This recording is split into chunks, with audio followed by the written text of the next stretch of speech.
Well, I always appreciate coming out and speaking to this group. I know there's a lot of new people here. For those who don't know, yes, I am Robert Stivers. You probably don't recognize me if you've only seen me in the newspapers, because they generally show me at my worst, frowning or, complaining or blowing. So I can actually smile. See, media, I can smile. But truly, it's good to be here and talk with you all about a few things. And I'm gonna start with, I'm not sure where the young lady went that was here before me, but let me give you a little bit of perspective, and I'll try to add some humor to this. In the state pecking order, you have the governor. If something happens to the governor, you have the lieutenant governor. If something happens to both of them, then the Senate president becomes the governor. Little joke, one night I was with Janine Hampton and Matt Bevan, and the trooper was driving us, and I told him, make sure they drive safely, because if we wreck and all three of us happen to get killed, Damon Thayer would be governor. So anybody from Scott County can tell Damon I said that. He's heard me tell it before. But truly, this is coming from me. Maybe the most important thing you heard here today was the young lady who talked about the census count. We can talk about the presidential elections. We can talk about the United States Senate elections. We can talk about House elections, state Senate elections. We can talk about gubernatorial elections. The biggest issue that is up in the next 2 years is truly the census count. I cannot reiterate or reaffirm any more strongly what that young lady said, because it will impact everything from redistricting in the House races, Senate races, congressional races. But the biggest thing is what dollars come back into this state and how they're apportioned. It will even affect some of your all's salaries, because there are levels for which your all's salaries and various elected officials' salaries are determined based on the census count. So no matter what you all do in the next couple of years, you all need to really work with everybody in your county. And I will give you even more than just the superintendents. You need to find out about all the people who are homeschooling, because those people are people who aren't counted and aren't seen in records. So you really need to think about who the people are in your county and how you make sure every person is counted, because they all do mean so much to each and every county, city, and region. Now, y'all didn't come here to hear my public service announcement about the census, but truly, I was going to say that before I even knew this young lady was before me. The 2020 session, there's going to be a little bit of an intervening event about 12 days from now, I guess, who will determine who all the constitutional officers are in the state. Not here predicting or advocating, because I think you all came here to hear an analysis. It will make a difference who the elected officials are on the statewide level, their priorities and what they want to do. But I think it is evident that the legislature, and I'm very much a policy and process type of person. We set the agenda. Read the Constitution. The judges, they can't do anything without their magistrates and their fiscal court giving them the authority. So we as the legislature set the policy, we set the budgets, we set the road plans, we determine what the goals will be of the state. The chief executive, the governor, or for county judges, then execute. That is the derivative. You execute. You are the executive. You execute on that plan. And we are and have been very independent in what we have done in the last several years. We have overridden governor's vetoes. We have worked with the governor on various issues. But make no doubt, we will, and I can tell you, if you don't believe me, we overrode 7 of the governor's vetoes a couple years ago. We will override any governor's vetoes if we don't believe that's the correct policy to go with, no matter who it may be. So we are here to work as a legislature, to work in conjunction with the executive branch, no matter who it is, to direct good policies, because we want, and I'm going to look to all the judges in the East, we want to create an economic dynamic that grows jobs. And all my friends and judges from the East understand what it means to have jobs when over the last 6 to 8 years we've lost close to 7,000 direct jobs in the coal industry. It hurts. Those people start moving out. People of childbearing years have to go someplace they can find jobs and employment. That moves our children to new school systems. Property values go down. Bankruptcies occur. Your tax base is devastated. And then you have hard times meeting your budgets and providing for the services that the individuals who are there expect you to do. One of them being jails. So one of our priorities this year is going to have to be dealing with the whole justice system. How we fund it, how we incarcerate people, how we don't incarcerate people, how we divert people. I will give you examples even beyond that, because I know from years and years, and many of this group who have been here for years and years, have known that I've done a whole lot of work on jail modifications. I don't do that much anymore because I'm not the judiciary chairman as I was back through the 2000s, but it's going to be one of our top problems we have to deal with. Now, how we're going to deal with that, I guess, is probably going to be something that will be done in collaboration, but we can't continue to have a growing budget and a growing problem that is shifted on the various backs of counties without much participation of the cities. And a lot of the expenses that the cities cause the counties to incur. Now, some of the mayors and the League of Cities haven't been real thrilled with my position, but it's been pretty consistent for 23 years that the city should be involved in this discussion and what takes place. Along that line about the judicial reforms and jails, we always have to look at what I think is the number one problem in the state. Not a problem, it is the problem, and that's drug abuse. And I want to make this statement about the policies that have been implemented in the last couple of years.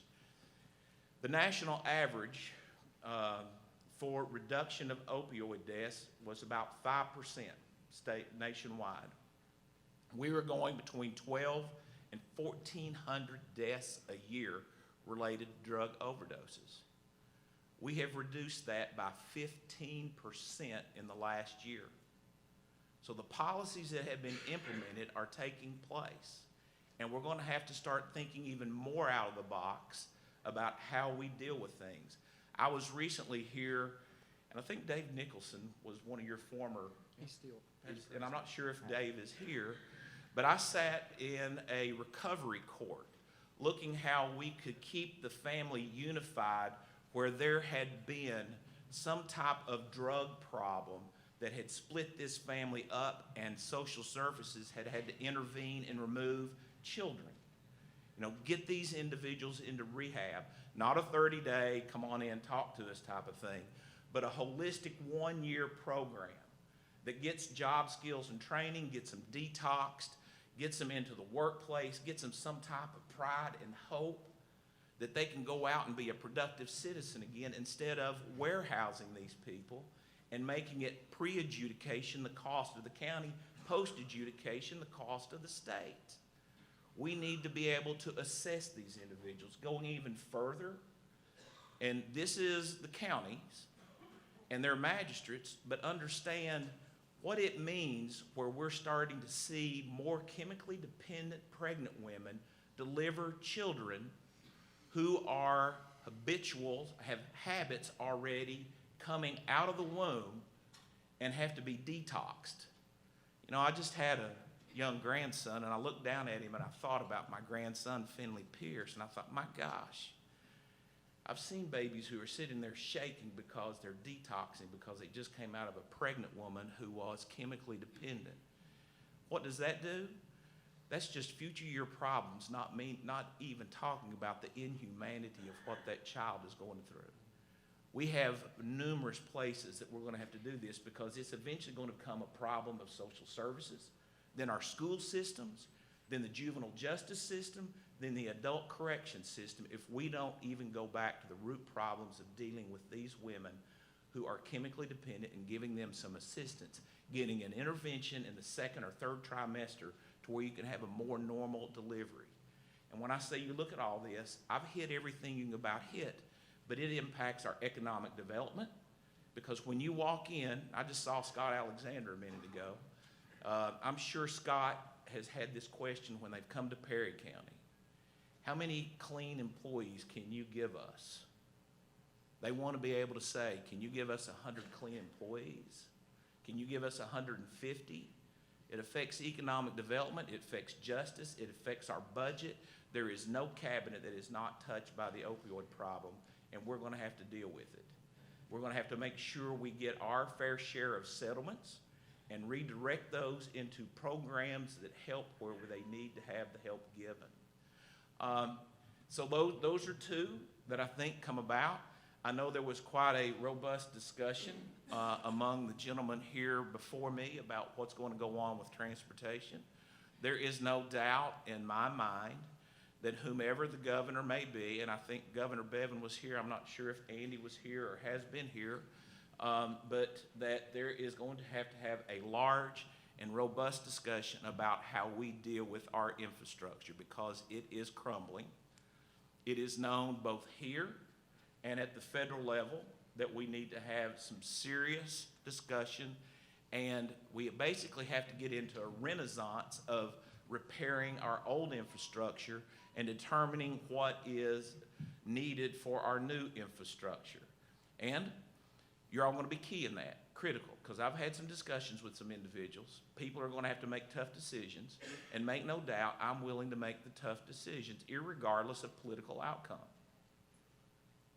I'm going to say that again. I'm willing to make the decisions irregardless of political outcome.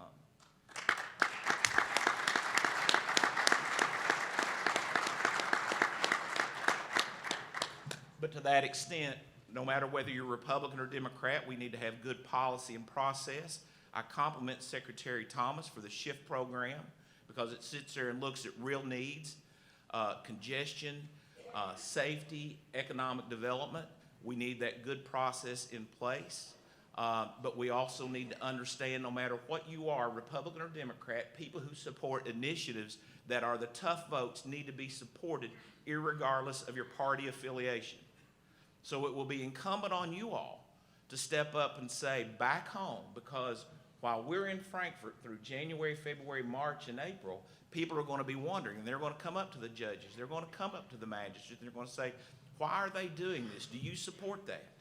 And I hope that each and every one of you all sit there, because somebody said that Senator Stivers, we want you to make the tough decisions for you. Well, you're damn right, I will. If that's what you all expect, we'll do it.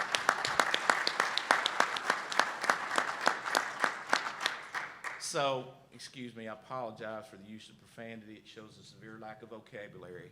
But a well-placed one every now and then makes your point.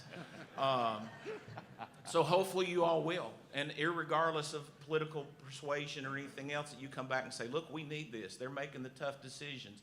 They know what we need. And then I want to kind of roll this back, because I always like to open it up to questions, because I've learned you all want to ask me things. And Judge Turner's here. He'll always start. On the front row. On the front row. I watched him come in now, you know. Hey, so I know he's going to ask me a question. This all leads back. When you talk about infrastructure and the census, so I'm going to roll it back to the first thing I said, and you all have heard me talk about this. The inverted H in Kentucky, 75, 65, and 64. Between 2000 and 2010, when that young lady was talking about that, where did we have the growth? In that inverted H. What's common there? The interstate system, good infrastructure. That's where you've seen the growth. And for us to have growth in the far east, the far west, and other parts, we're going to have the infrastructure.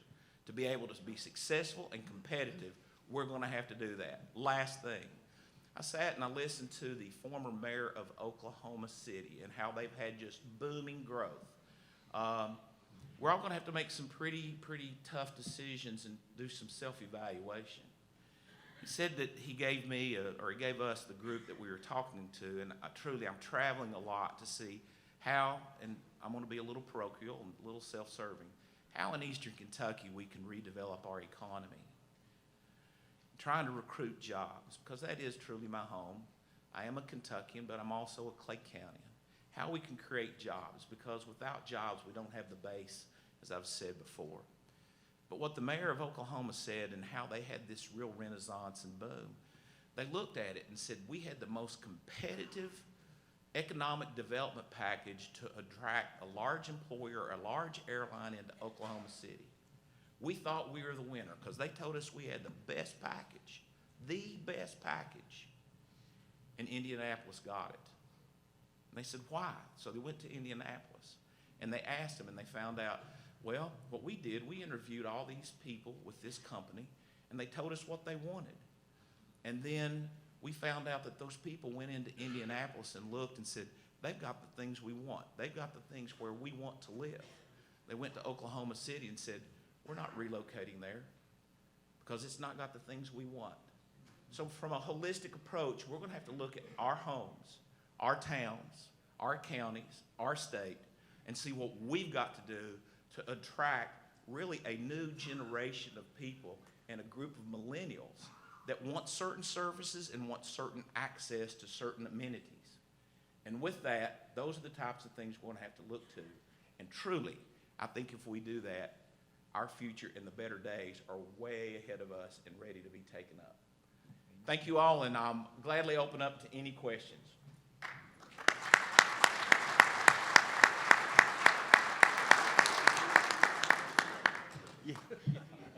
Here's another microphone. Does anybody else want to ask me the first one? Hurry. I've been doing this since 2013, and Judge Turner has yet to fail to ask me the first question. Well, Albert said, I think that mic's made for you, so here I am. No question. I just wanted to say, I sincerely appreciate the recognition you're giving to this important issue of infrastructure funding. It is something that we all know we have to address. We have to be in partnership and teamwork on.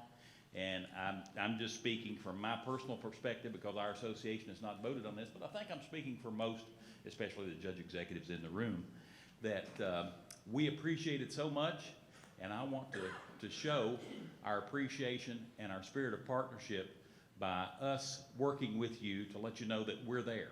Let us know how we can help make this happen, and I want to say thanks to you.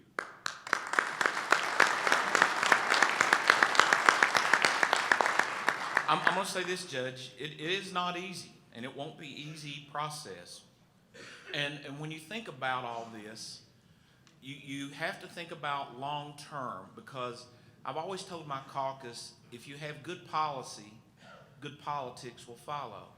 One of the key components of this, and I'm going to grab my cell phone. When I came here 23 years ago, a bag phone was a unique thing to have in your car, and now everybody has a cell phone, which has more computer generating technology in it than the first Apollo missions had.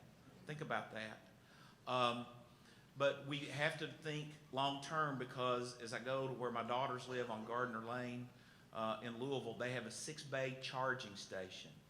There are cars, approximately 5,000 out there, that are not paying anything towards the maintenance of upkeep of our roads, but they are using our roads. And that will continue. I was in Germany. I went to a lecture in Germany, and you have to think about Fridays for Our Futures. How many have heard about that? It's a young group of people who protest because they say they no longer want fossil fuel cars. And they're out skipping school in Europe every Friday to say, we want to go green, green, green. You walk in front of BMW, and they have electric, electric, electric. So how are we going to capture that market to make sure, and this is just to pose the question, how are we going to capture that market by a gas tax? We can't.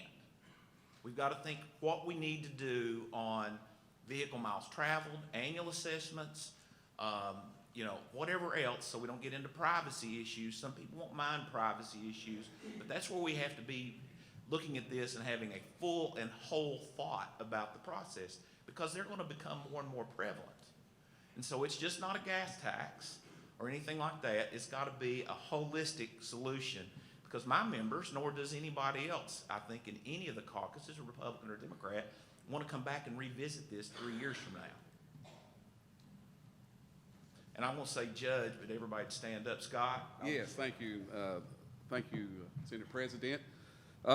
We've heard it many, many times, and I want to thank you personally and from the KACo Association for working with us through the tough economic times that we face and asking us the real hard questions on, what do we do?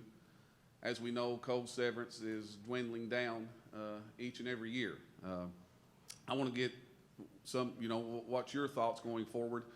And as we look at revamping the tax code and how we can tax, and I know that's a hard word and a scary word, but local fiscal courts are held with just 3 ways that we can raise revenue. And I'd like for our leadership, our legislators, and to look at possibly opening up different ways that we might be able to collect revenue, as we know that coal is probably going to continue to decline. So I just wanted to get your perspective on that. But I want to thank you first for the tough battles that you have helped us with the budget. So thanks. Thank you, and I'm glad to take that question because it's a very pertinent question, and to about 36, 37 counties that are coal-producing counties. Some are seeing more of the decline of what has happened in the east is now moving to the west. When they talked about Paradise 3 going off and said it was going to be 18 months, that became a self-fulfilling prophecy, and you saw the Murray mines immediately lay off one group of employees because they knew that you're sitting there, and it's only a responsible thing if you're in that corporate position or in your own position, that if something is not going to be in existence from 18 months from now, that you can't sit there and continue to repair the belt lines or anything else. You're going to take it offline quick. So to that extent, we have gone from, in my career, around 320 to 25 million to where we're now barely projected to produce $68 million in severance tax. So that's an 80%, almost an 80% reduction. So I think it's going to be many people's positions that this goes back probably as in close to in total to help resolve some of the issues, but it's going to have to be used. And I know I've seen several of the county judges from coal-producing regions. You're going to have to figure out how you're going to use it in a way that's going to create a new economy. And Scott, I think you all just had a big announcement up there of how you're all diversifying. You're going to have to look at these things. That's the reality. And as long as there is so much destabilization in the energy industry and this question about fossil fuels, you're not going to see utility companies make an investment of a coal-fired generating plant. And the economics of it are what's driving this, because 6 or 8 years from now, they don't know what the federal regulations will be, and they truly have to have a 30-year mortgage or a amortization of their assets to do things. And if they don't, and this is what you're seeing in eastern Kentucky, when you build a grid, an energy grid for 100,000 people and 20,000 people move out, well, who's going to pay for that investment in the energy grid? The 80,000 people who are left there. Therefore, your rates are going to be jacked up. And that's what you're seeing. And so the energy companies are not going to make the long-term investment if they don't have a 30-year amortization schedule on it to get their investment back, because if they can't, then they're just going to jack up everybody's rates. And that's something you don't want to see. So back to Scott's question, I think we're going to have to make it known, and the judges here, that this is going to be a limited time. It'll probably get down to a flat level, but I do not see any growth in the coal industry back to the point which it was. So everybody's going to have to be creative, whether it be tourism or new jobs or something of that nature, to find out how you create a new economy in the coal impact areas. Hello, sir. Jason Cullen, from the magistrate from the birthplace of Kentucky, Boyle County. Well, the center of it's Clay County.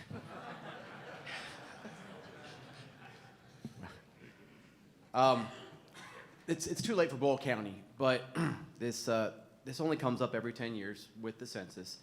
But we in Boyle County are facing an issue where because at the state level no one's acted on this, we now have to most likely impose a increased tax on our citizens. We are going to cross that 30,000 threshold this year. Sharing And- between the cities on the Yes. occupational tax? Yes, sir. And so our choice is to raise it now before the census or raise it later and share with the city, which already increases taxes left and right. And so it's my hope that at some point within the next maybe 3 to 5 years, the state will look at getting rid of that, especially when Governor Bevin is looking to increase populations by about 2.5 million people, which means many other counties that are in that threshold could hit it in 10 years. I'm well aware of this because I think most of the county judges have been around. I've been kind of fighting this battle, and this goes back to what I was saying about how cities have drive a lot of the expenses for counties. So if you have a wet, dry election, guess who pays for it? Right. The county does. You know, if they go wet, who houses, incarcerates their guys that get the DUIs on Friday night? The county does.